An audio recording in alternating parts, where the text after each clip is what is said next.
안녕하세요. 시바람 톡톡 길라잡이입니다. 오늘 소개할 영상은 인터넷 기사 제목을 이용해서 소개하려고 합니다. 얼마 전에 한국경제신문에서 이런 기사가 나왔는데요. 옥탑방 올렸다가 졸지에 1주택에서 10주택자 양도세 7배 날벼락 맞았다 라는 제목이었습니다. 다음은 중앙일보에서 이보다 3개월 전에 나온 기사인데요. 제목이 옥탑방 만들었다가 4층 건물 됐다. 다주택 양도세 내게 된 사연이라는 제목입니다. 그리고 마지막으로 매일경제에서 약 1년 전에 소개한 내용인데요. 그 제목이 1주택인데 옥탑방 때문에 양도세 폭탄 맞았다라는 기사였습니다. 그래서 기사를 한 군데 몰아봤습니다. 그랬더니 옥탑방이라는 소재를 시작해서 결국 양도세 폭탄이라는 내용으로 끝나는 문장입니다. 그리고 특이한 점은 기사가 3개월 전에도 나왔고 1년 전에도 반복적으로 나왔다는 점입니다. 다시 말하면 이런 경고성 메시지가 한번 이슈화되고 사라지는 게 아니고 계속 반복적으로 가시화되고 있다는 점입니다. 이게 무슨 말이겠습니까? 우리는 똑같은 실수를 사람만 바꿔가면서 계속 사고치고 있다는 이야기입니다. 그럼 어떤 분들이 이렇게 계속 문제가 되었을까요? 서울 또는 수도권에 다가구를 가지고 있으면서 옥탑에 월세를 받았던 집주인이었습니다. 더군다나 1가구 1주택이 있기 때문에 매도 시 양도세 비과세 혜택을 받을 거라고 생각까지 한 것이죠. 그분들 부동산 가격이 오른 김에 다가구 주택 매매 후 전원주택으로 이사갈 계획까지 세워봅니다. 그리고 좋은 가격에 다가구를 매매하고 양도세 비과세를 신고하죠. 그랬더니 국세청에선 양도세 비과세가 아니고 다주택자로 판단하고 양도세를 중과하는 고지서를 발행합니다. 그제서야 그 집주인 방금 본 기사가 눈에 들어오겠죠. 그래서 오늘 소개할 영상은 1가구 1주택인 다가구 집주인이 그동안 양도세 비과세로 알고 있었는데 다주택자 양도세 중과를 받게 되는 사례를 소개하고 왜 중과되었는지 그 원인을 한번 분석했습니다. 그리고 두 번째로 어떻게 하면 매매 시 실수하지 않고 비과세를 받을 수 있는지 그 대책 방안을 알려드리도록 하겠습니다. 그리고 마지막으로 양도세 폭탄은 미리 대책 방안에 따라 피해갈 수 있습니다. 하지만 본 영상 제목처럼 정부 정책 변경에 따라 보유세 폭탄을 맞을 수 있기 때문에 그 주의사항을 알려드리도록 하겠습니다. 첫 번째, 양도세 중과 사례입니다. 한국경제신문에 실렸던 실제 사례인데요. 5년 전 다가구 주택을 11억에 매입해서 임대했던 집주인이 23억에 매도합니다. 약 11억 원의 양도차익이 생겼겠죠.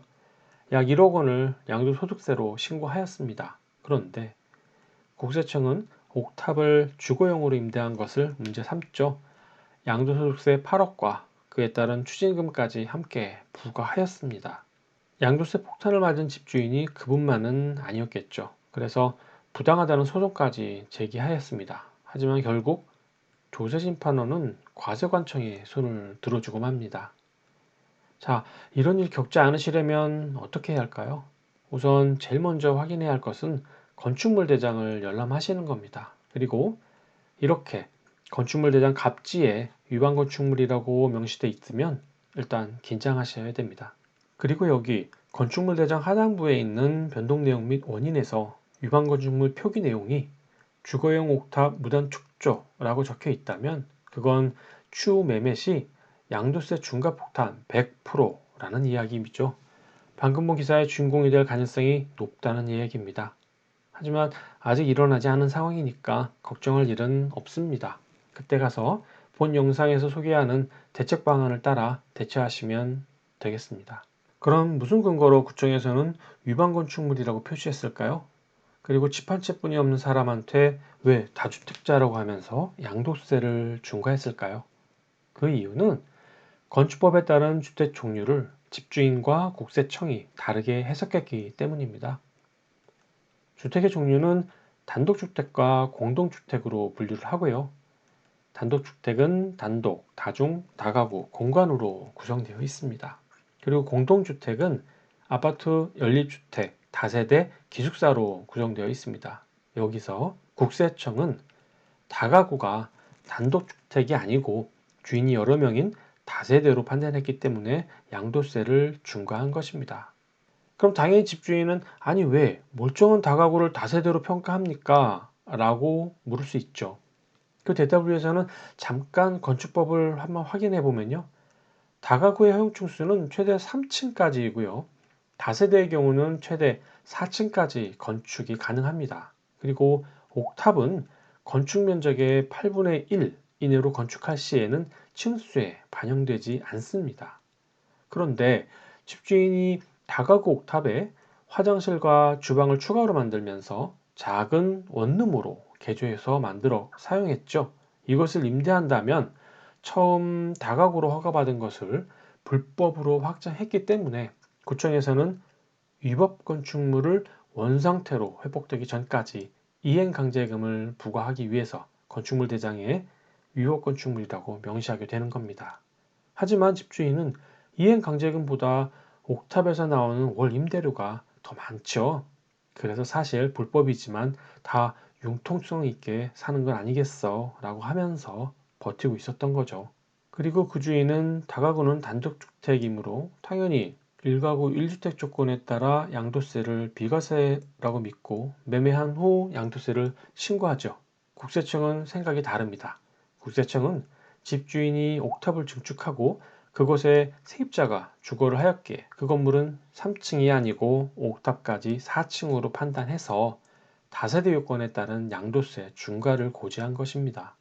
자, 이제 왜 양도세가 중과되었는지 알았으니까 다음으로 어떻게 하면 그 중과를 피할 수 있는지 그 대책 방안에 대해서 한번 알아보도록 하겠습니다. 그리고 보유세 폭탄에 대한 주의사항도 있으니까 반드시 참조하시기 바랍니다. 양도세 폭탄을 피하기 위한 대책 방안은 당연히 원인이 되는 것을 없애면 될 일입니다. 하지만 지금 당장 매매할 것이 아니라면 철거할 이유는 없겠죠. 따라서 언젠가 매매할 이유가 발생했을 때 그때 가서 옥탑의 무허가로 증축한 부분을 철거하여 원상복귀하면 될 일입니다. 철거를 했다고 해서 다 끝난 것은 아닙니다. 구청에 위반 건축물을 원상복귀했다는 신고를 반드시 해야 됩니다. 그래야 건축물 갑지에 위반 건축물 표시가 이렇게 사라지게 됩니다. 그리고 나서 해당 다가구를 매매하시면 온전한 건축물이 되어서 1가구 1주택 양도세 비과세를 받을 수 있는 것입니다. 하지만 주의할 것이 있습니다. 정부가 2021년 6월 1일부터 주택임대차 신고제를 도입을 했죠. 보증금이 6천만 원을 초과하거나 월 임차료 30만 원을 초과할 경우 계약 체결일로부터 30일 이내 신고 대상입니다. 정부는 신고제를 시행하는 이유가 임차인의 권리를 보호하기 위해서라고 하지만 언젠가는 신고 자리를 이용해서 결국 옥탑방에 사람이 주거하고 있는가를 확인할 때가 꼭 올 거라고 생각이 듭니다. 그러면 국세청은 이것을 어떻게 활용하겠습니까? 당연히 다가구 주택에 사람이 살고 있다면 4층으로 판단할 것이고 다가구가 아닌 다세대로 분류해서 다주택자에 해당하는 보유세를 부과하지 않겠습니까? 당장이야 주택 임대차 신고제를 시행했고 이 정보를 다른 곳에 활용하지 않는다고 했으니 당분간은 시행하지 않겠지만 부동산 정책을 수십 번을 바꾼 사례가 있는데 어떻게 믿겠습니까? 다가구 옥탑을 임대하고 있는 주인은 항상 정책이 어떻게 바뀔지 주의 깊게 살피면서 다가구 옥탑으로 인해 다주택자로 편입한다는 정책 변경이 있을 경우 가능한 한 개조한 옥탑을 빠른 시간 안에 원상복귀하시길 당부드립니다. 마지막으로 지금까지 한 이야기를 정리하면 다가구 옥탑을 원룸으로 임대하고 있는 집주인이라면 반드시 개조한 옥탑을 원상복귀한 후 매도하시길 바랍니다. 내용이 도움이 되셨으면 좋아요, 구독 부탁드리겠습니다. 감사합니다.